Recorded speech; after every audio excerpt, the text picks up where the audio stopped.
Alright guys, what is up? It is your least favorite moto vlogger, Brian636 here, with Hood Eats episode 45. Now as you know, Hood Eats is to document a lot of restaurants and history within Chicago and Chicago's neighborhoods. Now with that being said, we cannot forget about some of the places that literally touch Chicago on the very edge. Now some of you guys already know where I'm going with this one. I'm talking about Chicago's suburbs. And make no mistake, these are not the suburbs you guys think of when you think of suburbs. There is no white picket fences and 10 out of 10 soccer moms walking Labrador retrievers down the sidewalk. Today we are going to the place where the famous mobster Al Capone called his home base and ran it with an iron fist. We are going to probably one of the most historic neighborhoods in the country, and a neighborhood that has seen so much violence and change over the past 100 years that it's going to be hard for me to fit all this into this episode. Today we are going to Cicero, Illinois.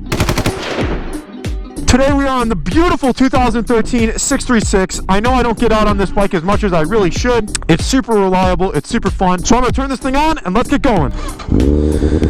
We are leaving Chicago. So right now guys, we're on Roosevelt and Costner on the very west end of the North Lawndale neighborhood. Not only one of the farthest west side neighborhoods, but one of Chicago's most deadly. And right to the north of this is Austin, Chicago's most deadly. And you know what butts up right up against those two? Cicero, Illinois. Make a left here on the Ave and boom, we have entered Cicero, Illinois. Beautiful, beautiful Cicero, Illinois.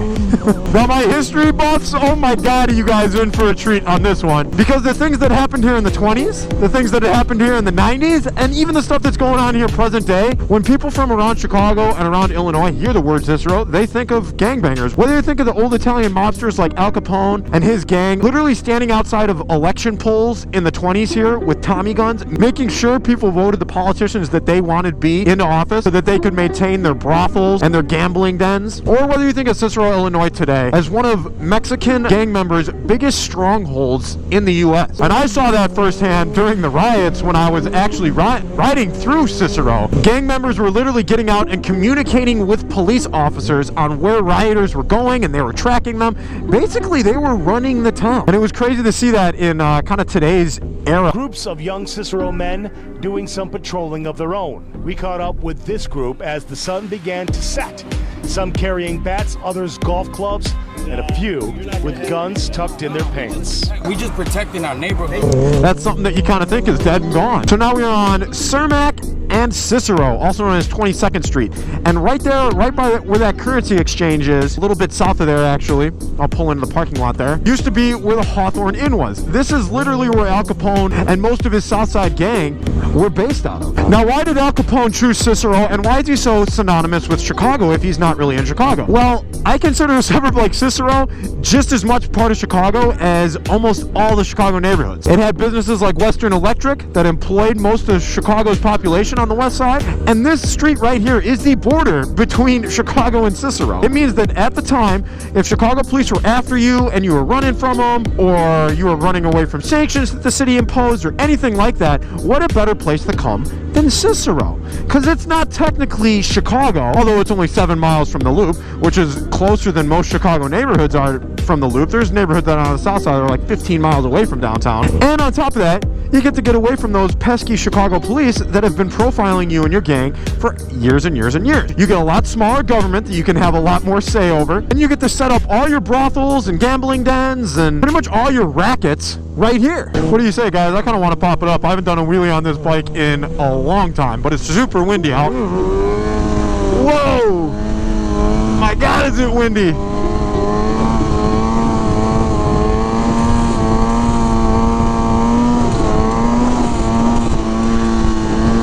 Feels nice, feels smooth.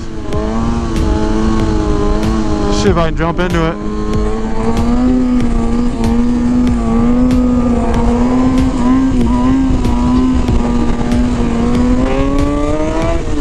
That wind is no joke, man. Guys, before we even start this Hood Eats, I gotta show you some of this stuff that we just launched on Misguided. It is absolutely some of my favorite stuff that we've produced. Check it out. Guys, we now have these super dope, really good quality black camo duffel bags, embroidered with Misguided on the side and Chicago flag. They have these nice big straps, perfect for any little stunt trip, anything like that. Next, we just released these cherry red trucker hats because a lot of guys have been complaining that they want something a little bit more breathable, so we did that. We have all of our beanies back in stock, everything from pink to yellow to gray to black, all embroidered. Super nice quality. I know there's not much winter left, but we got them. And then in preparation for spring, we just did these gray, lightweight, misguided heather hoodies. Super nice, super dope. We just got fanny packs and titanium back in stock too. It's exactly what I run on my 0304.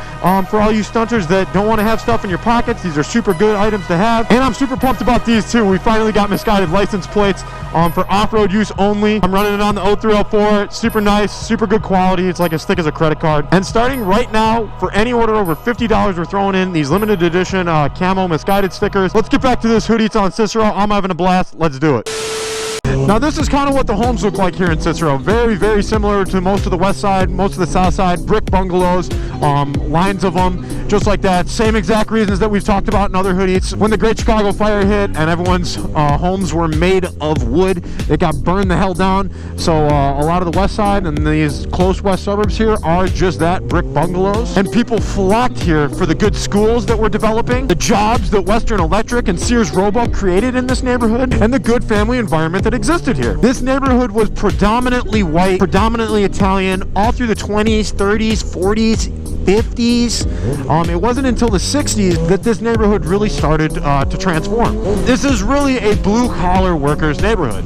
And it still is just that to this day. Now, during the 60s and into the 70s, 80s, and 90s, this became a haven for Mexican-American immigrants. And with that, of course, came white flight, just like a lot of the west and south side neighborhoods that we've discussed in Hood Eats before. Italians started to leave and started becoming the minority here in this neighborhood, all the way until present day, where Mexicans make up anywhere from 80 to 85% of this neighborhood. And man, do we see gang graffiti everywhere. Crowns down, SD, Satan Disciple. So we're in Satan Disciple territory right now, people. Just another, very big Hispanic gang here in Chicago. Now, this is a fight that Cicero has put up ever since Al Capone. It's dealt with gangs in a very ruthless way. So much so that in the 90s, they came up with a gang banger eviction. They could bring you in front of a committee, not even convicting you of a crime. And if you're found to actually be in a gang, you could be imposed with a $500 a day fine for living here. Not only that, if you're just driving through, your car immediately gets impounded. And this is what I'm talking about. Cicero has these signs everywhere. Gang-free zone. No gangs. The vehicles of gang members are subject to seizure and impound.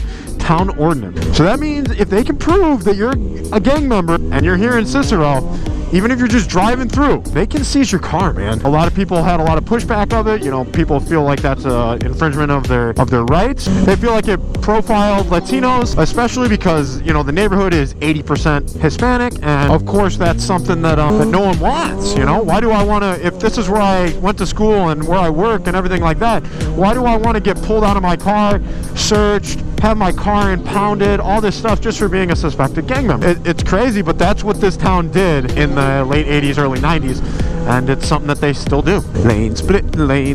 And it seems to have worked fairly well because the shooting numbers have gone down dramatically since the 90s. Up until last year, 2021, it was a pretty violent year here in Cicero. They had 32 shooting and 7 homicides this year, which is way up from the previous year.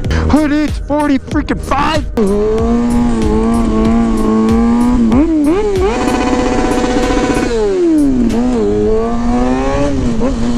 The limiter sounds amazing on this thing. Oh my god. Look at this thing, man. I don't even know where to start. He's got so much stuff like built up onto the side of it. That thing is super cool. Oh my god, he's got a doll in the front.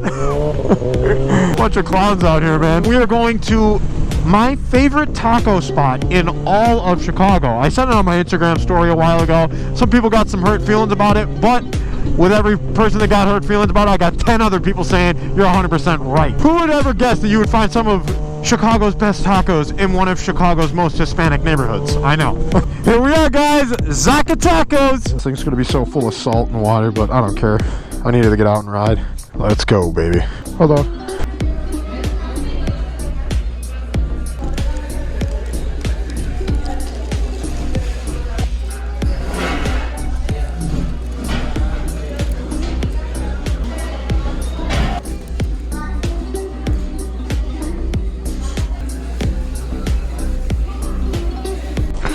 Thank you. Nice and full now, man.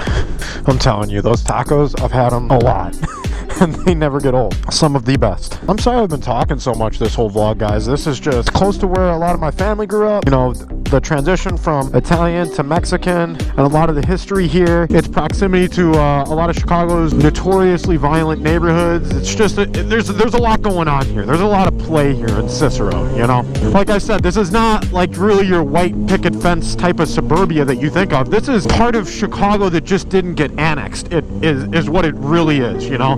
This feels a lot like a Chicago neighborhood. And you still don't really have as much crime as some of the west side neighborhoods of Chicago, just because Cicero police, some of the sanctions that they've put on gang members, and some of the safety measures that they've really put in place to this neighborhood, it's a really big deterrent. You can feel the history. There's not a lot of places that I say that. I said that about Deadwood, but I'll also say that about Cicero, Illinois. You can feel the history here. This has got to be like one of the loudest bikes I own, man. This RSC little shorty exhaust does not do much to hide the noise. Oh, it's a 636. 636. So it's a little bit above a 600. That's a Ninja 400.